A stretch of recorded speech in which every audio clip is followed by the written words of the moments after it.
Sewu Dino, kisah santet mengerikan part 6. Kalimat terakhir Dela seperti memberi isyarat sesuatu. Masih belum ngerti. Rambut yang dilepas temanmu, kamu pikir apa? Rambut Dela, kata Sri menebak. Sosok itu mengangguk. Terus mata Sri terbelalak mendengarnya. Kamu pikir saya sengaja menipumu kan? Masih belum ngerti juga. Erna, kata Sri. Seketika itu Dela tertawa. Ia tidak pernah melihat suara tertawa semengerikan itu. Sri kembali ke rumah tanpa Dela. Langkah kakinya berat memikirkan kemungkinan yang Sri pikirkan tadi. Dan saat ia masuk ke rumah, ia bisa melihat genangan darah. Sri mengikuti jejak darah itu yang berakhir di kamar mereka. Di sana, ia melihat Dini menutupi wajah Erna dengan kain. Erna meninggal, Sri. Dia muntah darah. Sri bisa melihat wajah Erna. Hidung dan bibirnya bersimbah darah. Sama seperti patung yang Erna banting. Di mana di bagian kepala si patung hancur. Sekarang ia tahu penyebab sebenarnya santet ini. Sri akhirnya menjelaskan semuanya kepada Dini. Apa yang terjadi kepada Erna. Apa yang terjadi kepada Dela.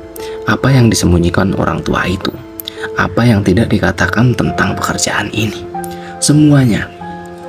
Semuanya berujung pada pemindahan santet saja, karena mereka yang memiliki garis beton yang sama. Sri mengambil boneka itu, menunjukkannya kepada Dini. Boneka ini media untuk mencelakai Dela.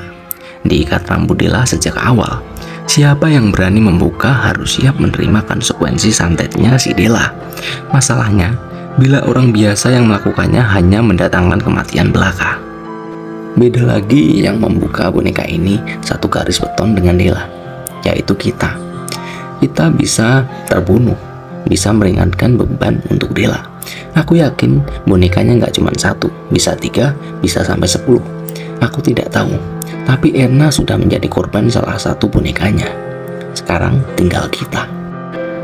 Bodohnya aku tidak mengerti kalau akhirnya Erna malah membanting bonekanya yang sudah jadi pengganti penerima santet itu.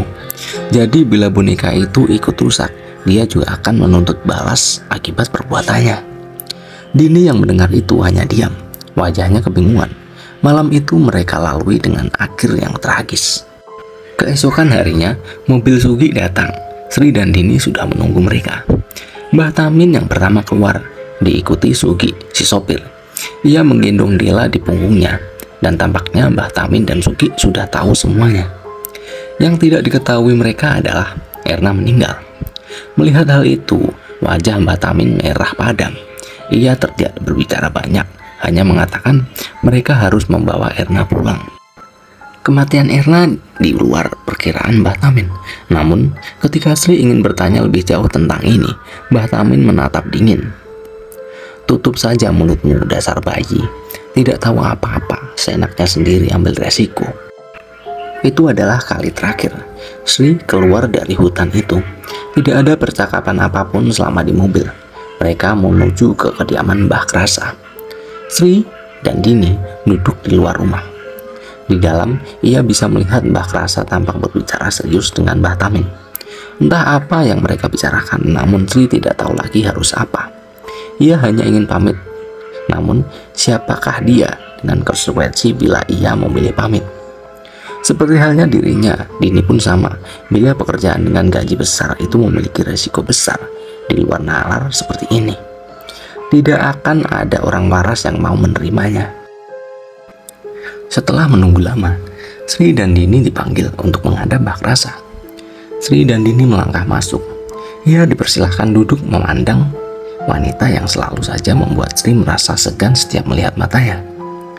Saya ikut sedih dengan nasib temanmu.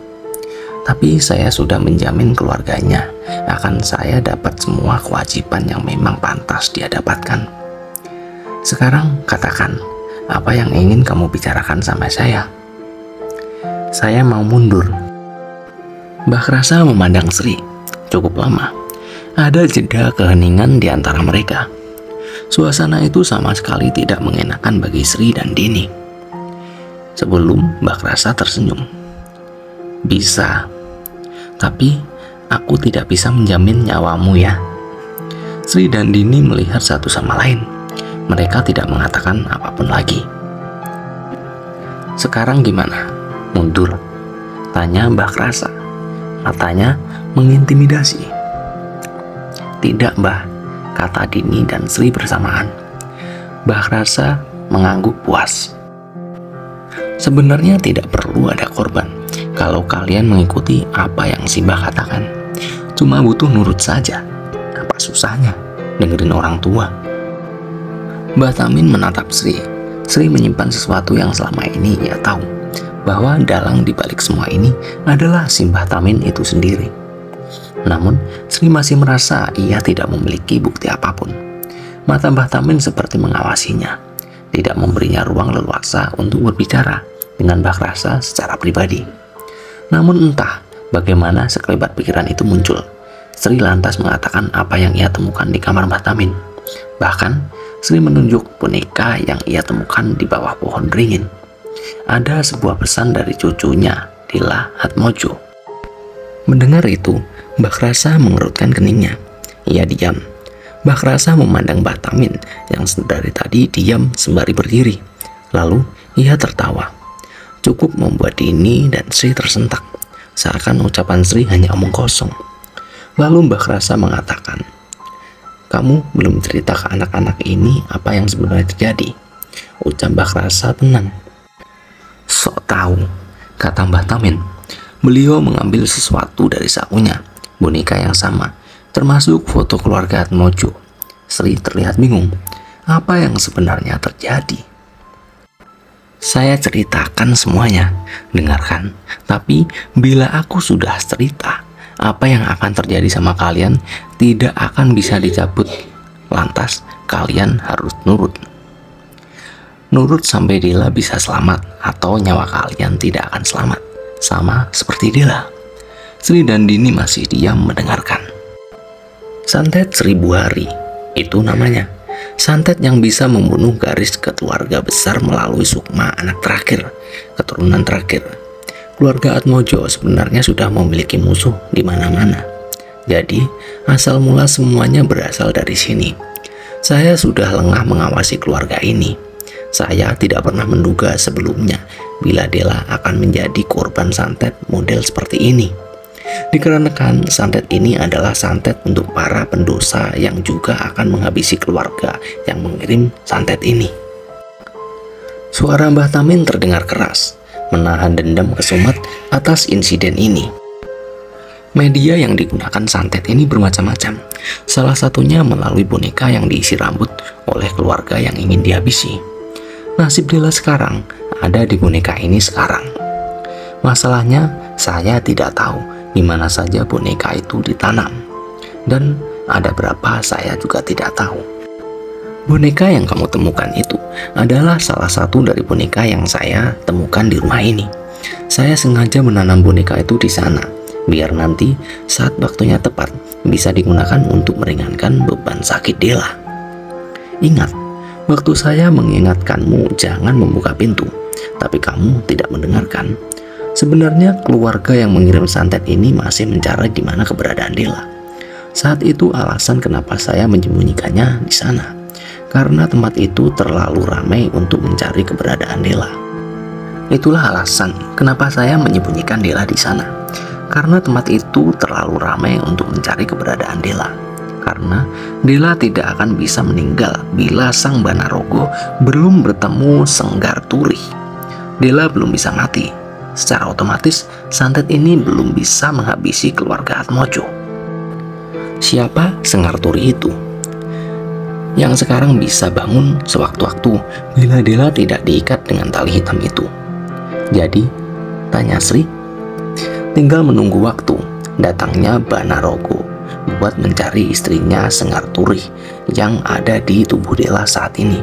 Bila dia sudah menemukannya, keluarga Atmojo sudah tamat. Sri merasa kalau ada yang masih ditutup-tutupi oleh Mbah Tamin. Sorot matanya seakan memberitahu ada rahasia yang ia tutupi. "Sudah selesai penjelasannya, Nak. Kalau sudah, Ibu mau pamit. Nanti biar Sugi yang mengantar kamu ke tempat di mana Dela berada. Mbah Rasa pergi, Mbah Tamin pun juga ikut undur diri. Ia mengatakan bahwa setelah ini, apa yang mereka alami di rumah gubuk alas itu masih belum ada apa-apanya dengan apa yang mereka akan saksikan dengan mata kepala kalian sendiri. Saat menyiapkan perbekalan, mereka akan menuju tempat lain selain hutan yang sebelumnya mereka tinggali. Dini mengucapkan sesuatu kepada Sri. Satu dari kita yang akan tetap bertahan hidup sampai semua ini selesai. Saya minta maaf, saya akan melakukan apapun untuk bertahan hidup. Sebelum Dela mengamuk dan melukai telingaku, Dela membisikkan sesuatu kepadaku. Satu dari kita yang akan selamat untuk berbagi sari bunga dari sisa santet ini.